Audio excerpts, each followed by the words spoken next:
Tous, j'espère que vous allez bien. Bienvenue au World Impact Summit. Donc on va conclure la programmation de cette plénière territoriale avec un sujet qui est quand même hyper central. On va parler de modèles d'affaires, d'économie locale, puisqu'à nouveau on parle beaucoup de l'échelle nationale. Quand on parle de climat, on a l'impression que tout se décide à Paris ou alors à l'échelle mondiale avec nos décideurs qui se regroupent au moment des COP. Mais il y a également des innovations qui arrivent dans les territoires. Il y a des changements hyper importants aussi qui émergent de la part d'entreprises. Et donc, on va en parler. C'est une session qui va faire écho peut-être à la session que vous avez pu suivre dans l'autre plénière avec Timothée Paris, qui nous a rappelé qu'on était aujourd'hui dans un moment de questionnement aussi de notre modèle économique, où on se dit que finalement, le capitalisme, la croissance, etc., c'est peut-être pas si cool, malgré tout ce que ça a pu nous apporter en termes d'innovation, de progrès également dans nos vies. Et donc pour ça, je ne vais pas être toute seule, puisqu'on va avoir également 3 intervenants avec nous. Donc Thomas Binet, qui est CEO de Vertigolab et que j'accueille avec moi sur scène de maintenant. Florent Levavasseur, directeur Impact d'Utopie, et Jean-Charles Rine, président directeur général de PME Adam. Merci beaucoup, je vous remercie de les accueillir également.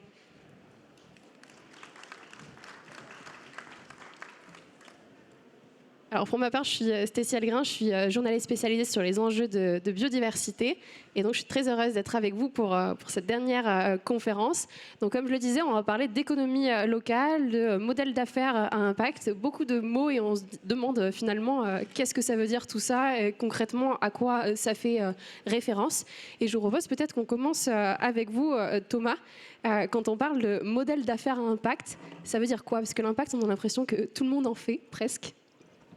Ah oui, bonne question. En fait, en plus, je devrais savoir répondre parce que donc, Vertigolab, c'est un bureau d'études qui est spécialisé sur la mesure d'impact. Donc, nous en tout cas, le paradoxe de l'impact, c'est que pour certains, il est positif, pour d'autres, il est négatif. Donc déjà, on ne parle pas de la même chose. Mais ce qui compte le plus, en tout cas, c'est de s'intéresser à prendre en compte autre chose que simplement les données économiques et financières d'un modèle, et essayer d'y incorporer une dimension qui soit environnementale, sociale ou associée à la gouvernance. On en reparlera, je pense. Et en fait, c'est passé dans le langage courant, ces modèles d'affaires à impact. Et vraisemblablement, on parle plus d'impact positif. Voilà. Mais je pense c'est un long débat, mais je pense que Florent travaille beaucoup là-dessus. Et en tout cas, c'est intéressant de replacer ça dans le contexte. Carrément. De votre côté, comment est-ce que vous définissez l'impact? Peut-être nous reparler un peu de ce que vous faites avec votre structure, un peu vos missions, entre guillemets. Ouais. Bonjour à tous et à toutes. Donc moi, je suis Florent Levavasseur, donc je travaille pour l'agence Utopie qui a été l'un des cabinets les pionniers en France. On fête nos 30 ans cette année sur les stratégies de développement durable, les impacts, les marques positives, la transformation. On a été aussi la première Bicorp en France en 2014, il y a 10 ans. Et on a porté le mouvement Bicorp pendant 5 ans pour qu'il devienne ce qu'il est aujourd'hui. Et donc on connaît bien les modèles d'affaires à impact, puisque cette notion vient des IBM, Impact Business Model, qui sont au cœur de la notation Bicorp. Et donc rapidement, pour répondre à la première question, les modèles d'affaires à impact sont plutôt, je suis d'accord avec Thomas, sur une notion positive sur les impacts. Ça vient en complément des notations opérationnelles de Bicorp, qui notent l'interne de l'entreprise, l'excellence opérationnelle. Bicorp, ce qui est intéressant, c'est qu'il note également la manière dont les offres sont faites via les modèles d'affaires. Donc c'est le pendant de la notation Bicorp. Il y a deux jambes dans cette notation. Jean-Charles Rine, de votre côté, je sais que quand on a échangé pour préparer cette conférence, vous m'avez dit que justement ce terme d'impact, il vous questionnait un peu, que ce n'était pas forcément quelque chose que vous utilisez au quotidien. Donc vous, peut-être, quel est le terme que vous employez? Est-ce que vous vous êtes posé la question de il faut faire de l'impact ou pas à un moment donné? Savoir s'il fallait qu'on fasse de l'impact, non, je pense qu'on ne s'est jamais posé la question. Oui, c'est un peu une rhétorique, moi, qui me gêne pour amener la controverse.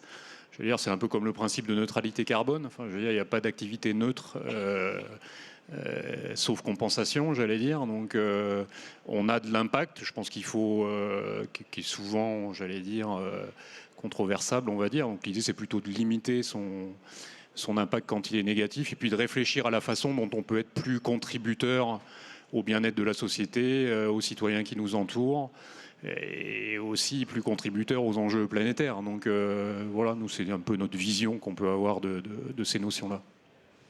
Thomas, de votre côté, on entendait avec Timothée sur l'autre conférence que, en fait, finalement, on continue à extraire, donc on continue d'avoir un impact. Enfin, c'est évident, un impact qui forcément dépend aussi du système planétaire. Donc, comment est-ce que vous accompagnez toutes ces entreprises qui sont en réflexion pour, en tout cas, essayer de moins faire mal, faire mieux? Oui, donc, en fait, nous, notre rayon d'action, on a historiquement travaillé sur les politiques publiques et les territoires en France et à l'international. Et puis, depuis quelques années, nous, on était essentiellement concentrés sur les sujets de biodiversité. Alors là, il y a de l'impact pour le coup, hein, il y a plein de choses, mais ça intéressait absolument personne. Donc, on voulait bien travailler, mais personne ne voulait travailler avec nous. Et depuis peu, ça a plutôt changé. Et en fait, ce qu'on a fait depuis quelques années, c'est qu'on s'est intéressé à la façon dont on pouvait transformer plutôt les PME et les ETI, quoi, les entreprises intermédiaires. C'était plutôt les entreprises qui nous intéressaient parce que c'est celles où il peut y avoir des prises de décision rapides et beaucoup moins d'inertie. Et donc, on a conduit une recherche auprès de ces entreprises sur la région Nouvelle-Aquitaine, un travail qui a été soutenu par la région. Et en fait, on s'est posé la question de quels étaient finalement ces leviers de transition, ces leviers de réduction d'impact, comme vous dites. Et en fait, on pensait que c'était le risque qui était essentiellement le moteur de cette transformation. C'était le risque en fait qui faisait que les dirigeants s'engageaient dans une transformation parce qu'ils avaient peur, parce qu'ils étaient dépendants et parce qu'en fait, ça menaçait leur business model. Et en fait, on a été surpris de voir que dans la plupart des cas, voire la quasi-totalité des cas, ce n'était pas le risque qui était le moteur du changement et qu'il y avait d'autres choses. Alors, il y avait la réglementation. Bon, ça, c'est clairement pour les ETI, avec un acronyme, j'imagine pas grand monde connaît, ça s'appelle la CSRD, c'est le nouveau truc à la mode qui fait un peu flipper tout le monde. Et en fait, c'est une réglementation assez forte qui va s'imposer jusqu'aux ETI, qui est assez nouveau, et qui va être assez pushy en termes de demande et de collecte de données. Pas forcément de changement et de transformation, mais au moins en termes de reporting. Donc il y a la réglementation. Il y a la réglementation aussi de celle des donneurs d'ordre, qui vont être ceux qui vont demander à des PME, à des ETI de changer, de rapporter, d'avoir des remontées d'informations. Et puis on s'est rendu compte que le territoire, c'était un levier de transformation majeur. Bon, il se trouve que c'est le titre de la session, donc j'essaye de faire le passe-plat. Faciliter le travail, c'est bien. Mais en tout cas, nous, assez vite, en fait, et on a été assez contents de ce résultat-là, c'est-à-dire que le territoire, pour les entreprises, jouait un rôle comme levier de transformation de ces entreprises et comme en fait motivateur, catalyseur de ce changement. Et ça, c'était quand même intéressant comme résultat. Alors, il y a peut-être deux choses surprenantes. En effet, le territoire auquel on pense trop peu souvent, je pense. Et sur le risque, on en parlait hier également sur un atelier que j'animais, où c'est assez étonnant finalement de se rendre compte que c'est presque comme si beaucoup de groupes, beaucoup d'entreprises n'avaient pas peur de ce qui arrivait. En termes notamment de dépendance, puisqu'on parle vraiment de dépendance des entreprises vis-à-vis des écosystèmes, parce que quand on crée un produit, ça repose sur des matières premières qui viennent parfois de France, parfois de l'autre bout du monde. Et finalement, quand on épluche tous les rapports, que ce soit des rapports RSE, donc qui sont censés être vraiment très focus là-dessus, ou des rapports extra-financiers qui sont un peu plus larges, entre guillemets, finalement, la crainte de l'impact du changement climatique ou de l'effondrement de la biodiversité sur l'entreprise, elle apparaît très peu souvent. Je ne sais pas si de votre côté, Jean-Charles, vous avez à un moment donné concrétisé ou en tout cas perçu que, en fait, oui, vous étiez très dépendant aussi de toutes ces ressources naturelles. Oui, alors du coup la caractéristique de l'entreprise, elle explique aussi un petit peu les enjeux qu'on essaie de défendre. Donc Adam, c'est une vieille PMI girondine qui est ancrée sur son territoire justement depuis 1880, donc labellisée par l'État français entreprise du patrimoine vivant depuis 2011. Donc c'est des savoir-faire un petit peu particuliers, donc une typologie d'entreprise qui est particulière. En d'autres termes, le secteur manufacturier industriel en France de plus de 100 ans, c'est les derniers des Mohicans. Bon, donc on a une forme de responsabilité par rapport à la défense finalement d'un modèle qui a traversé quand même un peu les temps. Et c'est une industrie qui exploite une ressource locale qui est, depuis 1880, le pain maritime de la forêt des Landes de Gascogne. Donc du coup, il y a quand même une connaissance de ces enjeux-là par la perception qu'on a de la gestion de la ressource auquel on est confronté en permanence. Il y a eu plein d'étapes dans la vie de l'entreprise, donc je ne vais pas tous les faire parce que sinon on en a pour jusque dimanche matin, je pense. Juste nous, on a connu à partir des années 2000 ce qui s'appelle la globalisation. Donc même à notre tout petit niveau, on travaille dans un secteur de niche qui est dédié à l'industrie du luxe. On a été totalement confronté à ça comme la plupart des confrères industriels. Et donc on a touché de la réalité de ce que c'était la dégradation, par exemple, de conditions sociales de travail, en Chine, en Roumanie ou en Espagne, plus près de chez nous, et tout l'enjeu environnemental qu'on voyait d'assez près quand on allait en Chine, parce qu'on a opéré en Chine pour des industriels du luxe dans les années 2000. Donc la prise de conscience, elle a commencé là. Ensuite, on a eu la chance d'être confronté par différents biais à des gens, je pense que tout le monde connaît ici Valérie Masson-Delmotte, mais qu'on a vu dans des circonstances hors médias et hors politique nous expliquer en 2011 quelle était la situation. Donc là, je vais dire, on a eu quand même un choc assez important et on s'est dit que ce qu'on sentait, parce qu'on le sentait quelque part avec l'expérience qu'on avait, c'était une vraie réalité. Donc par rapport à la question du risque, je ne sais pas si c'est le risque qui nous a fait évoluer sur ces sujets-là. Il y a une prise de conscience et une responsabilité par rapport à ces enjeux-là, notamment vis-à-vis de nos enfants. J'ai une de mes filles qui est là, donc je suis très content. Mais voilà, cette responsabilité s'exprime plutôt par rapport à ces enjeux-là. Florent, on voit qu'il y a des entreprises qui sont aux prises directement avec leur territoire, avec parfois leurs fournisseurs, etc. Et il y a des grands groupes pour lesquels je pense que ça doit être un peu plus compliqué aussi de percevoir toutes ces dépendances ou toutes ces choses auxquelles ils sont liés. Est-ce que vous avez des moyens de concrétiser ça et de le conscientiser ? Pour les grands groupes, la réglementation CSRD qui arrive et les stratégies RSE depuis quelques années structure la démarche des grands groupes pour percevoir ces risques et opportunités, pour comprendre les externalités. Donc il y a vraiment des méthodologies de travail sur la matérialité, maintenant la double matérialité sur la réglementation. C'est quoi la double matérialité ? C'est comment l'entreprise impacte la planète et inversement comment l'environnement, la société impacte en retour l'entreprise. Il y a des échanges aller-retour, entre guillemets, et donc il faut bien percevoir.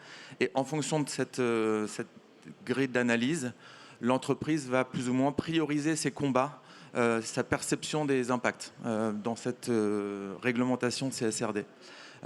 Donc il y a des outils et qui seront contraignants dans la loi dans un an pour bien percevoir ces impacts. Et face à ces outils, ce qui est intéressant, c'est que ce n'est pas qu'une photographie, c'est que quand l'accompagnement est bien fait, ça devient un levier stratégique d'évolution des modèles des entreprises. Comment changer ses offres pour intégrer le moins possible d'externalités négatives, comment générer et être contributeur, pour reprendre votre terme Jean-Charles, sur l'économie locale et l'environnement. Donc il y a plein de choses à faire. Une des manières étant par exemple de concevoir des grilles d'évaluation des offres pour sensibiliser, former les équipes marketing des entreprises à changer la manière de faire les offres. C'est pas mettre du pain de renvers et faire de la com RSE mal faite à la fin des projets, c'est plutôt convaincre le marketing, les former pour faire évoluer la manière de faire les produits et les offres. Est-ce que vous auriez un exemple peut-être de critères qu'on pourrait retrouver sur une de ces grilles ? La RSE, pour être cohérente et globale, il faut qu'il y ait l'ensemble des piliers qui soient évalués, gouvernance, sociale, économique, environnementale. Donc souvent, ces offres, elles sont transversales pour comprendre les influences de l'offre dans chacune de ces piliers. Thomas, on entend qu'il y a donc des leviers pour rendre l'entreprise contributrice un peu à ces impacts sur. Et vous avez mentionné le territoire. J'imagine que pour beaucoup de personnes, on a un peu à se demander, enfin, on en est à se demander comment est-ce que entreprise, territoire, ça vient s'entrelacer. Est-ce que vous avez des exemples de comment est-ce qu'on peut justement aller prendre ce sujet qu'on a oublié pendant longtemps, délaissé, pour en faire une force finalement et un allié dans la lutte contre le changement climatique? Alors, je reviendrai sur le terme de contributif parce que je pense qu'il est assez central. Et en fait, il y a eu un bouquin sur l'entreprise contributive de Fabrice Bonifay, je crois, il y a quelques temps. En fait, c'est intéressant de voir que d'une approche RSE qui était un peu auto-centrée, c'est-à-dire je fais less bad, quoi, je fais mieux chez moi. On était en train de switcher pour certaines entreprises, en tout cas, et c'est le cas d'Adam en particulier, vers une approche plus contributive et notamment sur le territoire, c'est-à-dire que l'entreprise se tournait vers l'extérieur.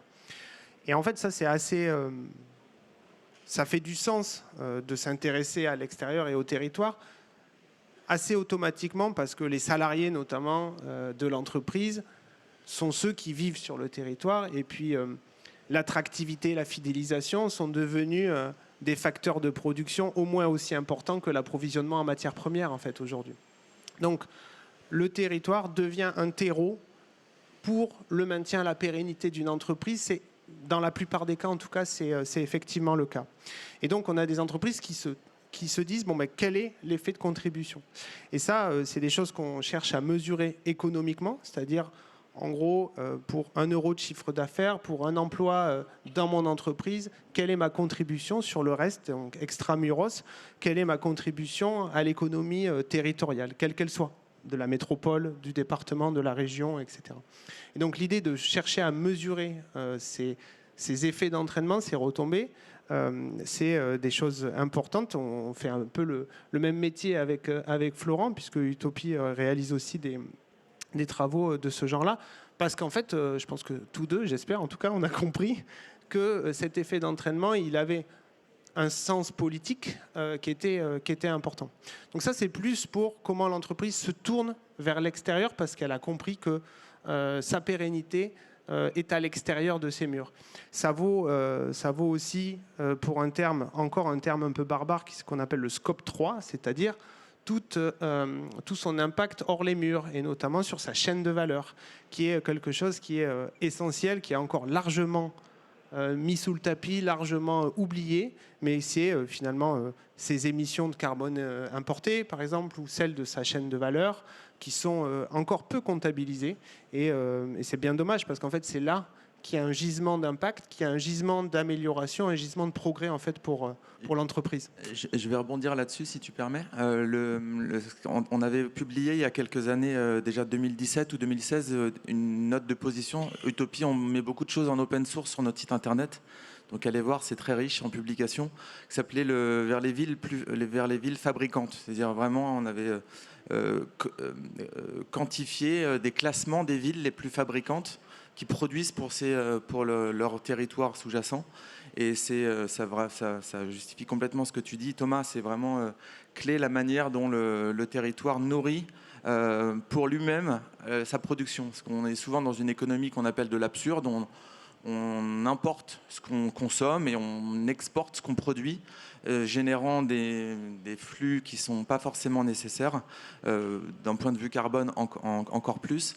Et donc, l'économie locale, elle permet de répondre à cette économie de l'absurde, c'est-à-dire répondre au trou du territoire. Qu'est-ce qu'on doit produire pour notre propre consommation aussi ? Local étant pas autarcie, étant pas département, région, mais ville, continent même, l'Europe, on peut le dire que c'est du local, comme l'a fait Camif, par exemple, dans ses offres, dans ses renoncements d'offres. On va peut-être y revenir tout à l'heure. Mais je trouvais ça intéressant d'éclairer le débat sur l'économie locale par de la publication des datas. Utopie, on publie beaucoup depuis une quinzaine d'années. C'est sur ces sujets, sur les villes fabricantes ou sur l'autonomie alimentaire des régions, voilà, des choses comme ça, pour comprendre le métabolisme des territoires. C'est vraiment clé. Alors, on parle de changer de modèle d'affaires, on parle aussi de territoire. Et pour moi, quand on dit le mot territoire, ça veut dire du lien, ça veut dire de l'humain, ça veut dire mettre presque les mains dans la terre aussi. il y a peut-être quelque chose aussi à changer en termes d'imaginaire ou de perception de l'entreprise sur son impact. J'entendais ici qu'on a tendance à beaucoup mesurer par le financier, mettre une valeur financière sur absolument tout. On commence à parler de la biodiversité en voulant aussi mettre une valeur économique sur le vivant. Donc on voudrait dire qu'un arbre a telle valeur, qu'un papillon a telle valeur, etc. Et en fait, en presque une boucle qu'on n'arrivera plus à arrêter. Comment est-ce qu'on parvient à faire comprendre aussi aux entreprises que si ça ne se mesure pas avec de l'argent, ça ne veut pas dire que ça n'existe pas et que ça n'a pas une valeur. Est-ce que c'est des choses sur lesquelles vous avez lancé des réflexions et comment on fait pour actionner ça dans la tête de chefs d'entreprise qui ont quand même des réalités qui, je sais, sont économiques et à la fin, il faut payer les employés et les charges, etc. Grosse question. C'était pas le sujet, mais je veux bien dire quelque chose parce que en fait, j'ai fait ma thèse sur la valeur des services écosystémiques. Donc, le fameux prix du papillon, c'était le sujet de ma thèse. Donc, ça m'a fait pas mal réfléchir. Mais je ne suis pas sûr qu'on ne s'éloigne pas un petit peu, mais ce n'est pas grave. En tout cas, si tout le monde est d'accord. En fait, moi, pendant 10 ans, j'ai travaillé à mesurer la valeur des services rendus par les écosystèmes. Parce que donc, moi, je suis économiste de l'environnement. Donc, en fait, je suis le paria. C'est-à-dire, en gros... je suis le capitaliste des écolos ou l'activiste des économistes, quoi, en gros. C'est-à-dire celui qui est bien accueilli nulle part, en fait. Et notamment pour ces raisons-là. C'est-à-dire que, en fait, moi, je me suis rendu compte que c'est intéressant de parler d'économie avec des écologues parce que ça change de langage. Et sans vouloir mettre forcément un prix, parce que la nature n'a pas de prix, parce que personne ne se pose cette question-là comme ça, en fait, quoi. Pour autant, le fait d'appuyer en parlant d'euros sur certains choix et arbitrages politiques, là, ça peut avoir du sens. Le but, c'est de ne pas tomber de l'autre côté, c'est-à-dire de le marchander, de le vendre sous un format de compensation. Qui arrive avec les crédits carbone, les crédits biodiversité, etc. Ouais, mais en fait, par exemple, nous, on a évalué la valeur de la barrière en Nouvelle-Calédonie de corail et on disait, ben voilà, ça vaut X euros. Et en fait, il y a quelqu'un qui nous a dit, mais moi, je vais en acheter un morceau parce qu'en fait, moi, je vais faire un port et là, en fait, je vous achète combien ? Bon, je vous mets 10 mètres de chaque côté et puis je vous achète le truc. Donc là, clairement, on n'est pas bon. Et en fait, je pense, et juste pour finir sur ce sujet, ce qui est le plus intéressant, en fait, c'est pas d'évaluer la valeur des zones humides ou des prairies du Médoc, par exemple, c'est d'essayer plutôt d'évaluer la valeur ajoutée de son action. Et c'est ce que je défends beaucoup sur nos sujets. Là, on va travailler sur des réserves. On a beaucoup travaillé pour le Conservatoire du littoral, pour des réserves naturelles, etc. En se disant, finalement, quelle est la plus-value, quelle est la valeur ajoutée de mon action sur ces écosystèmes. Et en gros, la valeur de la zone humide, on s'en fout. L'idée, c'est de dire comment moi, j'ai contribué à faire en sorte que cette valeur, elle augmente et qu'elle ne descende pas. Et c'est ce qu'on appelle en économie l'additionnalité. C'est tout le sujet des crédits carbone. C'est là-dessus qu'il y a eu des scandales récemment sur en fait, les surestimations d'additionnalité. Bref, en fait, mais pour autant, les euros, les emplois, ça parle à un élu. Voilà. Si vous parlez papillon, ça ne marche pas. Et donc moi, à mon grand regret, parce que j'adore parler papillon, mais je pense que, en fait, il faut utiliser les langages pour aller venir contester la place de certains autres lobbies, d'une certaine manière, et que si on ne vient pas faire sa place dans les couloirs, c'est difficile de défendre. Donc moi, j'ai défendu des zones humides avec des euros contre des parkings, par exemple, parce que c'est le seul moyen, en fait, quoi. Voilà. Donc, c'est là où intervient l'innovation. C'est intéressant. C'est un autre sujet qui rentre aussi dans le cadre de notre débat là aujourd'hui. Mais l'innovation produit pour les offres, c'est chercher à réduire, à pas être forcément dans ces débats de valeurs sur la nature, etc. Mais chercher à vraiment avoir des solutions de produits qui drastiquement limite les impacts négatifs sur l'environnement. Je pensais à on parlait de B Corp dans les modèles d'affaires impact, une B Corp qui est proche de votre secteur, Shop Value aux États-Unis, qui est un modèle hyper intéressant. Il recycle toutes les baguettes chinoises des magasins de chinois ou de sushi aux États-Unis pour en refabriquer des planches de bois pour faire des bureaux, etc. Ils ont 100 franchisés aux États-Unis. Et c'est quoi leur modèle? Ils cherchent pas forcément à voir combien de nombre d'arbres ils ont plantés ou détruits. Ils vont surtout se concentrer sur de la matière qui était disponible sur le territoire pour en refaire et en réinjecter localement des nouveaux bureaux. Ils ne vont pas chercher à exporter leurs bureaux construits par ces petites usines, mais c'est ça qui est hyper intéressant. Donc voilà, ce que tu disais, Thomas, me faisait penser à l'innovation, qui est une des solutions pour répondre à nos problèmes du monde. Jean-Charles, peut-être vous donnez la parole, parce que quand on a discuté ensemble, vous m'expliquez qu'aujourd'hui, il n'y a aucune décision qui est prise sans finalement considérer l'impact sur l'environnement, sur le social, etc. Comment on fait ça, justement, sans rentrer forcément dans un système entièrement basé sur le financier ou tomber dans le fait de parler des papillons? Est-ce que vous avez trouvé un juste milieu? Du coup, je vais rebondir quand même sur les papillons de Thomas. Avec plaisir. Pour embêter Stacy. Ça me fait rigoler parce qu'on justement on parle de territoire. Donc nous, on a découvert récemment qu'on avait un acteur territorial dont il fallait qu'on se préoccupe parce que finalement il avait aussi un peu de pouvoir. C'est l'élu local, le maire. Et on avait une réunion et un espèce de conseil citoyen dans la commune dans laquelle on opère qui s'appelle Sainte-Hélène. C'est le prénom de ma femme aussi, donc ça tombe bien. Et du coup, il nous a parlé de papillons, mais il a un projet de piscine sur la CDC qui doit s'implanter à Sainte-Hélène. Donc c'est un sujet éminemment politique. Et texto, il nous a dit, non mais il y a des crapauds et des papillons. L'étude d'impact, ça passe pas, donc je vais pas y arriver. Donc on voit bien que la préoccupation, c'était pas le papillon, c'était l'enjeu politique ou économique d'une implantation d'une piscine qui est un bien collectif culturel que je ne conteste pas. Bon, ce qu'on conteste plus pour l'anecdote à Sainte-Hélène, c'est l'implantation d'un McDonald's sur notre zone d'activité, ce qui est quand même, à l'heure où on est, c'est juste dramatique. Donc je reviens sur la question. Alors je pense qu'il faut avant de entre guillemets dire des trucs ou raconter des salades à droite et à gauche, il faut s'assurer que dans son organisation en interne, il y ait un socle culturel à minima qui soit cohérent sur ces sujets-là, parce que sinon, je pense qu'on n'a pas le droit à la parole. Donc ça, c'est un vrai sujet. Aujourd'hui, il y a plein de boîtes qui veulent accélérer parce qu'ils ont des enjeux réglementaires ou commerciaux. C'est-à-dire qu'il faut être clair, il y a pas mal de politiques RSE, entre guillemets, qui se mettent en place parce qu'il faut verdir les choses, parce que ça va devenir un incontournable. Donc nous, je ne pense pas qu'on ait pris ce sujet-là par ce biais-là. Nous, on a commencé par le volet social, effectivement, c'est ce que je t'avais expliqué, et notamment en mettant rapidement en place un truc un peu innovant à l'époque, qui était une enquête capital humain.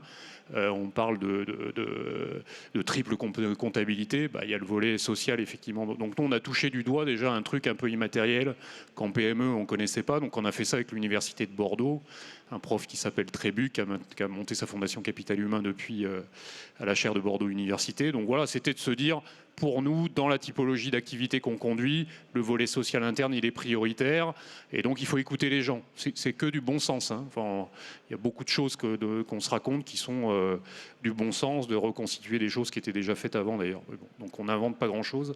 Et on a vu qu'en partant de ce volet-là, on a une dynamique dans l'entreprise.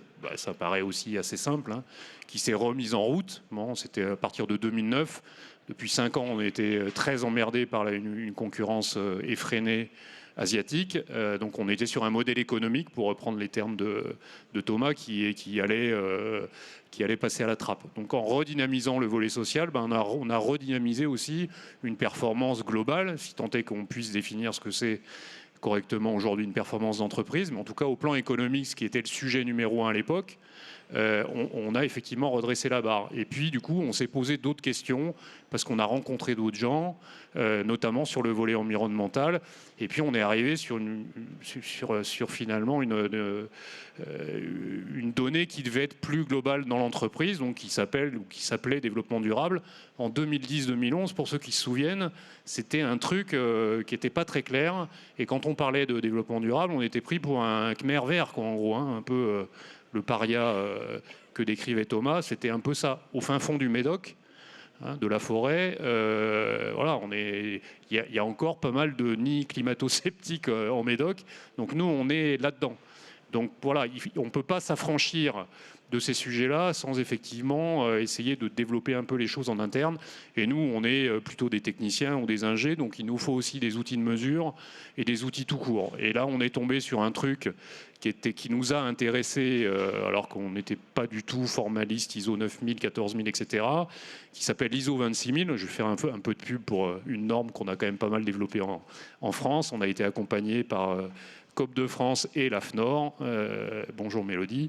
Et on a trouvé un outil qui nous permettait finalement de regarder un petit peu sur tous les plans ces enjeux-là et de déployer avec les priorités qu'on pouvait se fixer. C'est-à-dire ces priorités sont liées aux moyens. En PME, on n'a pas tous les moyens pour tout faire, mais en tout cas, on était capable déjà de caractériser les enjeux qui étaient les plus forts. Voilà, et de travailler là-dessus. Ça nous a pris 10 ans. Et on a été sur l'évaluation sur le modèle AFAC 26000 10 ans plus tard, en gros, en 2019 pour la première éval. Voilà, une fois qu'on a eu réglé ce problème-là, j'allais dire, on a pu passer ou entrevoir d'autres éléments, s'ouvrir à d'autres choses, peut-être un peu plus complexes et probablement un peu plus intéressantes dont on va parler avec le territoire. Tout à fait. Il y a peut-être une réaction, oui. Pour revenir sur le sujet de d'autres outils de mesure, en fait, et notamment cette comptabilité multicapitaux dont on parle pas mal. En vrai, moi, ça reste une énorme déception. Et j'aimerais... Enfin, j'ai pas la réponse là-dessus. En fait, depuis 5 ans, on est partenaire de la chaire comptabilité écologique d'AgroParisTech, Dauphine, etc. Avec d'autres petites boîtes, LVMH, etc. Et en fait, on a donc contribué aux travaux sur notamment la comptabilité multicapitaux et la comptabilité qu'on appelle CARE. C'est un des types de comptabilité qui est la plus engagée, je dirais, en tout cas en termes de prise en compte d'autres capitaux que juste le capital financier. Et donc, l'idée derrière ça, c'est de reconnaître le capital naturel, donc, puisque là on parle surtout de nature, le capital naturel comme un passif, donc une dette à rembourser, et de le comptabiliser et de pouvoir le prendre en compte dans sa comptabilité.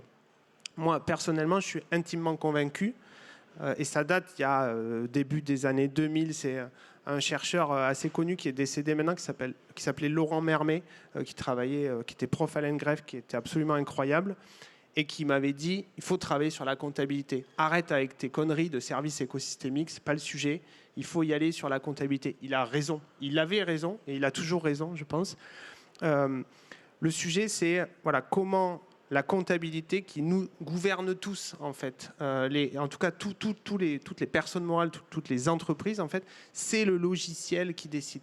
Et aujourd'hui, c'est très difficile de faire entrer d'autres capitaux dans la norme comptable. Mais c'est la clé, en fait. C'est comme ça qu'on va pouvoir arriver à prendre en compte d'autres formes de dépenses, y compris celles sur le capital naturel. Et donc, 5 ans plus tard, moi, je suis déçu de cette expérience-là. On a essayé de le mettre en place sur une cave viticole en Lot-et-Garonne qui s'appelle les Vignerons de Buzet, avec qui moi je travaille beaucoup. Ça prend énormément de temps, c'est beaucoup de débats de chercheurs, c'est très compliqué. En plus, pour convaincre des chefs d'entreprise en leur disant tout va bien, on rentre dans une démarche expérimentale et volontaire, mais tu pars avec une dette à rembourser en plus, ça fait pas rêver. Et pour autant, je suis convaincu que c'est la clé. Donc je ne sais pas comment. Moi, ça reste une grosse déception. Comment demain pouvoir utiliser ça? Et je pense qu'il y a un levier fiscal, il y a un levier. Alors il y a des choix politiques derrière, mais c'est indispensable. Et je pense que c'est une des seules, en tout cas, options pour nous. Et l'idée étant d'avoir une comptabilité d'entreprise qui soit comme ça, une comptabilité des écosystèmes, une comptabilité territoriale, parce que la comptabilité nationale, celle qui gouverne en fait les élus, ne discute pas avec la comptabilité d'entreprise, ou en tout cas très mal. Donc tout ça reste à organiser. Alors, un peu long. Là où peut-être je me questionne, c'est qu'aujourd'hui, on n'arrête pas de nous dire quand même que c'est ce même système économique dans lequel on veut absolument tout compter qui nous a amené à maltraiter les corps. Et quand je dis les corps, c'est ceux des hommes et des femmes qui travaillent dans nos entreprises, le corps de la terre, donc c'est-à-dire nos sols, les écosystèmes. Comment est-ce qu'on fait pour se dire on va reprendre exactement le même système, on va y ajouter quelques lignes dans un Excel et puis à un moment donné, ça va s'aligner, etc. Surtout quand je vois des hommes et des femmes qui arrivent en se posant des questions à sortir quand même de ces démarches, alors qu'eux-mêmes ils sont à la tête d'entreprise. Je pense à vous qui, à l'approche de la retraite, vous êtes questionné sur ce qui allait advenir à votre entreprise. Et à un moment donné, vous vous êtes dit peut-être que de réfléchir comme on a réfléchi pendant des années, de transmission par capitalisation de l'entreprise, en ayant plein d'actionnaires, etc., ça nous amène à plein de problèmes et je vais en sortir. Pourquoi est-ce qu'on a des gens qui arrivent à quand même se départir un peu de cette logique basée sur le fric ? Ça, c'est une vaste question. En fait, on s'est posé les mêmes questions que celles que vous vous posez et qu'un certain nombre de personnes ici doivent se poser. C'est-à-dire comment on rebascule ou qu'on est contributeur à notre toute petite échelle. C'est-à-dire que nous, on ne représente rien. Mais on a quand même une forme de responsabilité et j'allais dire des envies morales. Comment à notre échelle on peut agir, parce que là on est dans de la logique d'action, pour essayer de faire bouger un petit peu les lignes, c'est-à-dire remettre la rhétorique traditionnelle de l'économie au service du vivant et pas l'inverse, ce qu'on a fait depuis 50 ans et ce qui nous amène, qu'on le veuille ou qu'on ne le veuille pas, dans la situation dans laquelle on est et dans laquelle on a beaucoup de mal à s'extraire, effectivement. Et donc, du coup, effectivement, nous, on a la chance, entre guillemets, d'avoir un petit outil qui est une petite PME. Et pour la petite histoire, donc, on a fait 2 LBO. Moi, j'ai été associé à un premier achat en 96, donc levée de dette avec un fort effet de levier. Et en 2009, j'ai racheté mon partenaire majoritaire. Donc rebelote, deuxième levée de dette sur le même système. Donc là, très clairement, on a vu ce que ça faisait. On enlève de la dette, on paye le banquier, et puis vos camarades de jeu, les salariés de l'entreprise, ils passent 12 ans à vous aider à payer le banquier, et à la sortie, c'est vous qui récupérez les fruits du labeur collectif. Est-ce que c'est moral complètement ou pas ? Est-ce que le leader de l'entreprise, le fameux manager charismatique, c'est lui qui doit récupérer tous les lauriers économiques de ça ? Nous, on a le sentiment que non. Voilà, que c'est un travail collectif et que la rétribution, elle doit être collective. Et au départ, le travail collectif, pour nous, c'était un travail interne à l'entreprise. Là où c'est un peu différent aujourd'hui, c'est qu'on pense collectif de façon un peu plus écosystémique, comme dirait Thomas, c'est-à-dire notamment avec nos partenaires fournisseurs, nos clients aussi qui sont inclus dans la démarche, les institutionnels. Donc ça, c'est une dimension qui est, j'espère on reparlera un petit peu, mais qui est un petit peu nouvelle. En tout cas, voilà, le problème, il était là. Donc moi, j'ai effectivement 59 ans. Mon épouse, elle est un peu plus jeune, mais elle n'a pas envie de prendre le lead dans l'entreprise. Donc à un moment, on nous dit, faut préparer la transmission au moins 10 ans à l'avance parce que c'est compliqué, machin. Bon, bref. Donc on y a réfléchi et donc on s'est dit, éthiquement, refaire une troisième fois ce qui s'est passé et par rapport à l'enjeu de la position de l'économie dans le système et des problématiques que le capital peut poser, on s'est dit on ne va pas faire ça. Il faut qu'on trouve une solution pour opérer une transmission gratuite de l'entreprise vers nos salariés. C'était ça la totalité de la sentence, j'allais dire. Bon, c'est assez simple, et pour faire vite, en France, ça, c'est pas possible. Voilà, vous pouvez donner votre montre à vos salariés, mais vous ne pouvez pas filer votre entreprise, en tout cas pas gratuitement. Donc, vous pouvez transmettre vers vos salariés, ça, il n'y a pas de souci. Notamment, il y a des modèles plus ou moins vertueux en termes de gouvernance, scope ou autre. Mais c'est valorisé. Voilà, même sur une base minimaliste, c'est valorisé. Donc vous levez de la dette, ou vos salariés vont lever de la dette, affaiblir financièrement la structure dans laquelle ils opèrent et enrichir l'actionnaire ou les actionnaires. Donc ça, évidemment, ça pose question. Et donc ça ne résolvait pas notre problème. Donc restait la première partie de la phrase, transmission gratuite. Donc jusqu'à 2019, on va dire, il y avait une solution qui était de transmettre. Il y a 1 ou 2 outils en France, notamment ce qu'on appelle les FRUP, donc Fondation Reconnue d'Utilité Publique. Donc pour ceux qui connaissent le modèle Pierre Fabre, qui a été le pionnier sur ces sujets-là. On avait un copain qui s'appelle Jean-Pascal Archimbaud, qui a une belle ETI du secteur bois aussi en Nouvelle-Aquitaine, qui était dans les mêmes réflexions et qui était parti pour monter une FRUP et qui nous a dit « faites pas ça, c'est trop gros pour vous, vous allez filer 300 000 balles de frais d'avocat au seul cabinet parisien qui sait opérer ça, donc c'est pas bon ». Arrive la loi Pacte. Et dans la loi Pacte a été assoupli un dispositif qui s'appelle Fondation Actionnaire et qui répond à la question. C'est-à-dire que vous pouvez vous déposséder de votre capital, donc vous amener à titre gratuit vos actions dans cette fondation qui a sa gouvernance propre, et on en reparlera, et donc vous sanctuarisez votre capital une fois pour toutes. L'opération, elle est irréversible, et le fonds de dotation, il est lui-même incessible en termes monétaires. Voilà. Donc, j'allais dire, ça c'est une action qui peut-être est symbolique, mais qui est aussi reconnue, je pense, par nos pairs. C'est-à-dire que quand on touche à l'argent, ça c'est ce que je disais tout à l'heure, voilà, il y a une forme d'incompromission sur le sujet. Alors il y a toujours des biais dans tous les systèmes. Il y a des biais et il y en a aussi là-dedans, notamment la détention majoritaire ou pas du fonds de dotation. Voilà, juste pour finir sur ce sujet-là, et ça questionne quand même la problématique qu'on a en France. En France, on est une vingtaine d'entreprises engagées aujourd'hui sur ce sujet-là, un petit peu plus. En région, on en parlait, Léa Nature, qui est le fonds de dotation emblématique, le groupe Archimbaud, d'autres boîtes comme Bureau Vallée, pour ceux qui connaissent, Mediapart est un fonds de dotation actionnaire, et ça se développe quand même un petit peu, mais ça reste nul. Voilà, ça n'existe pas. En Scandinavie, en Allemagne et en Suisse, c'est 1000 à 1500 grosses PME à très grosses entreprises, Carlsberg, Bosch, Novo Nordisk, Rolex en Suisse, sont des fondations actionnaires. Donc pourquoi en France, on a encore finalement un rapport à ces sujets-là qui est absolument pas progressiste? Et pour en avoir parlé, par exemple à l'époque, alors c'était il y a quelques années, directement à Geoffrey Roux de Bézieux, l'ex-patron du MEDEF, on voit bien que ces sujets-là, quand vous questionnez les gens et les politiques et nos dirigeants, ils vous envoient pas paître, ils vous répondent pas. Et vous avez vite le sentiment que vous gênez dans le parcours. C'est absolument dommage. Voilà, Bravo pour votre engagement, parce que c'est inspirant d'avoir ce type d'actionnaire qui change cette manière-là de voir l'entreprise. Bravo sur scène. Je trouve que ça montre aussi on est au cœur des enjeux RSE ici, de transmission de capital et d'inclusion de marque employeur. J'imagine que vous avez, après cette structuration du capital, s'il y avait des études sur la vision de la marque Adam et l'attractivité de votre entreprise pour les talents de la région, je pense que ça fait un gap aussi au niveau de la marque employeur. Donc je trouve ça très, très smart. Oui.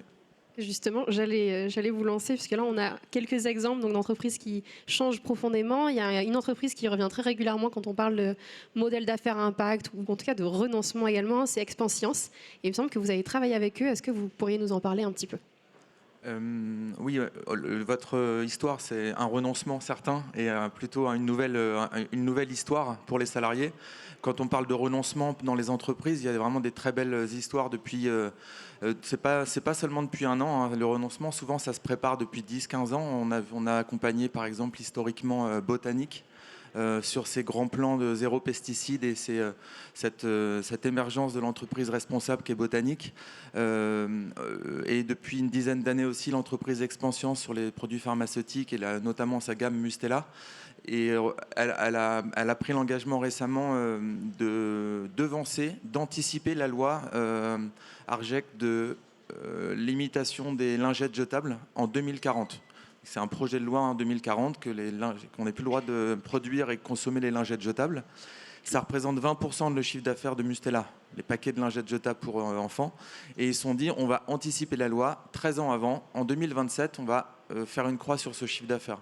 Et c'est important, c'est 20% du chiffre. Donc, c'est un beau renoncement de leurs activités qu'il faut contourner et donc travailler sur des modèles alternatifs. Donc, c'est ça qui est intéressant. Dans les autres exemples de renoncement, on a parlé par exemple à la station Tignes de ski, qui renonce à aller faire des salons de promotion du ski aux États-Unis. Avant, ils allaient dans les salons à Denver, etc., pour faire venir des touristes américains dans les Alpes.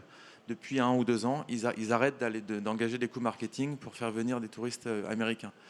Petit à petit, ces changements de modèle arrivent. Camif, un autre exemple aussi de la région Nouvelle-Aquitaine qui est hyper intéressant, sur le renoncement au grand import.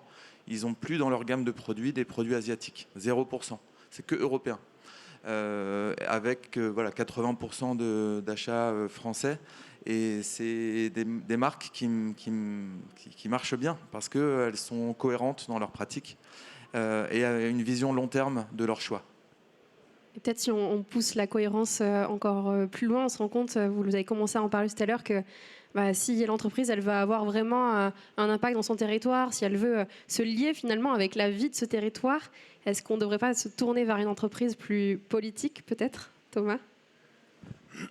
Oui, moi je suis assez convaincu que l'entreprise doit adopter des méthodes de plaidoyer et une approche politique.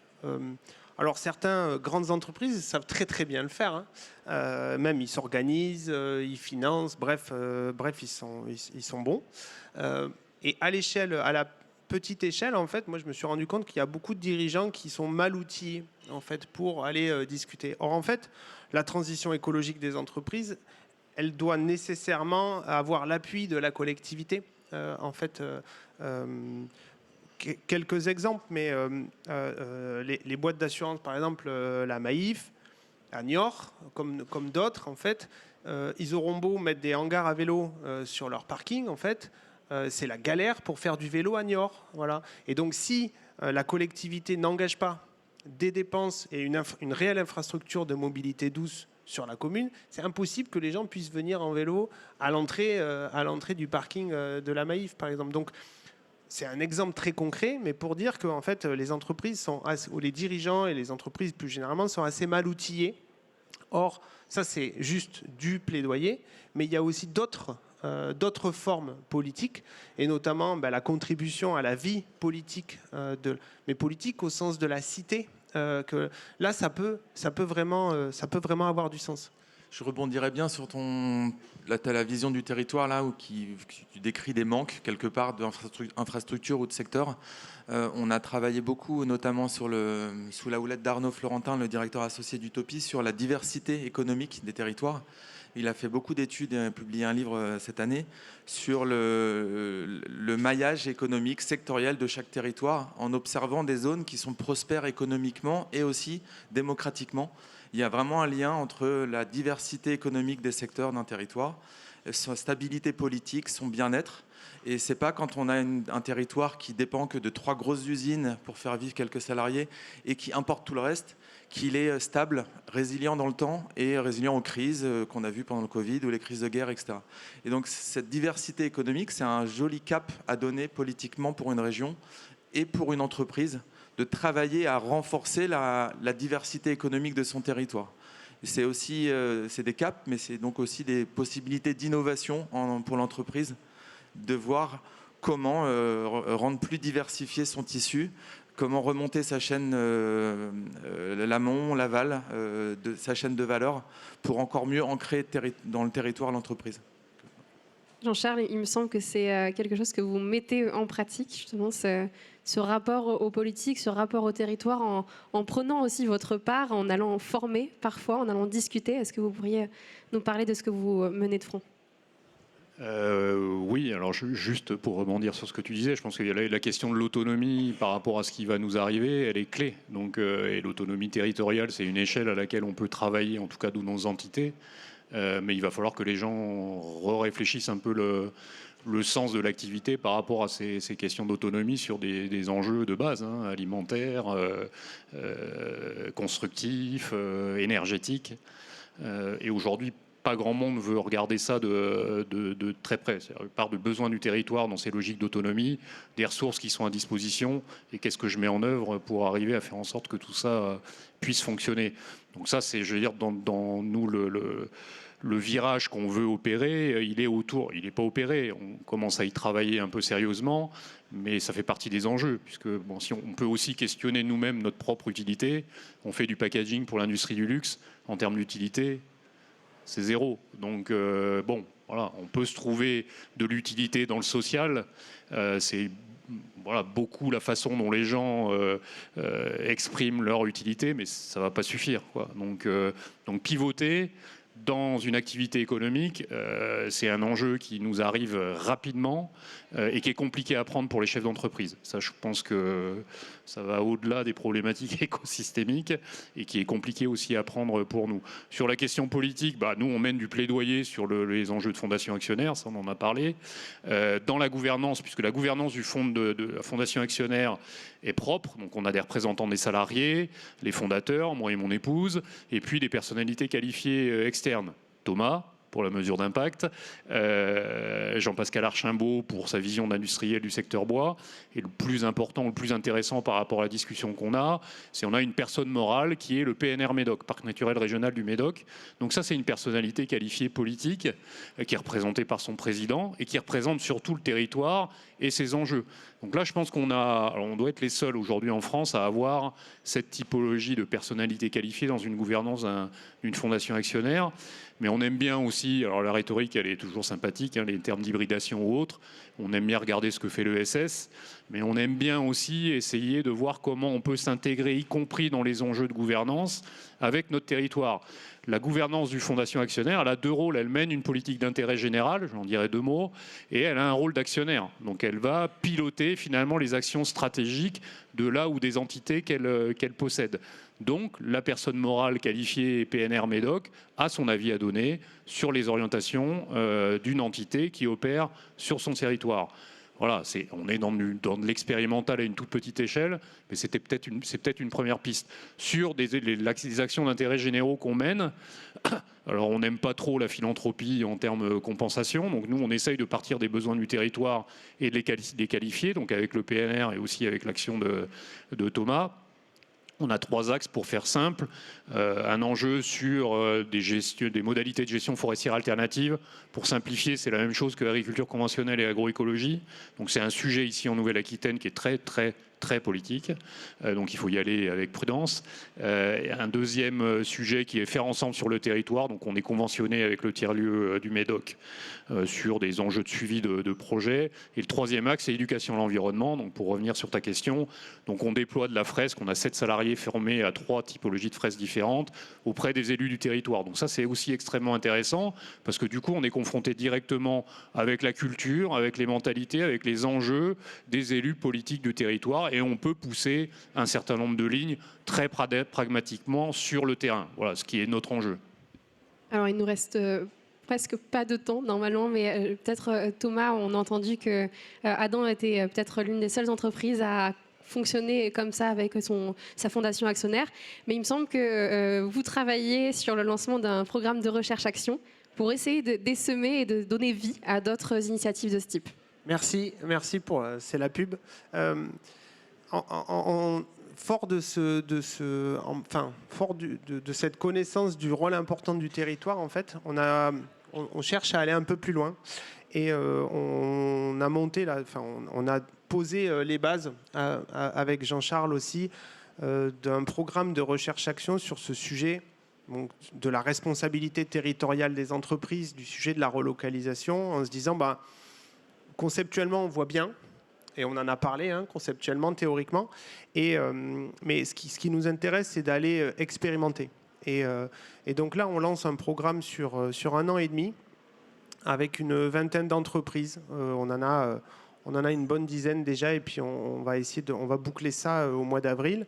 L'idée étant de pouvoir expérimenter des démarches de qualifier, opérer, en fait, pour des entreprises, mieux opérer leur lien avec le territoire. Et dedans, on a des choses comme le mécénat territorial, on en a un peu parlé, mais l'idée de monter des fonds de dotation régionaux, ou départementaux ou intercommunaux, l'idée d'une épargne territoriale, l'idée de travailler sur de l'écologie industrielle, mais sans l'appeler de nos voeux en disant faites de l'écologie industrielle, mais concrètement la faire, la co-innovation. J'aimerais bien qu'on travaille aussi sur des sujets d'incitation fiscale à la relocalisation, parce que tout le monde dit qu'il faut faire de la relocalisation, mais ce n'est pas facile. Et donc, comment est-ce qu'on arrive à trouver des incitations aussi de financement public? Donc, bref, on a listé une quantité comme ça d'expérimentation. Et donc, on cherche des volontaires pour venir expérimenter ça avec nous. Voilà, donc si ça vous intéresse, venez m'en parler. Et n'hésitez pas à le faire maintenant puisque ça clôture notre session. Je vous remercie à tous les trois. Merci à vous également d'avoir été parmi nous et merci au World Impact Summit qui a permis à cette conversation d'avoir lieu. À nouveau, un grand merci et une bonne fin de journée. Merci. Merci beaucoup.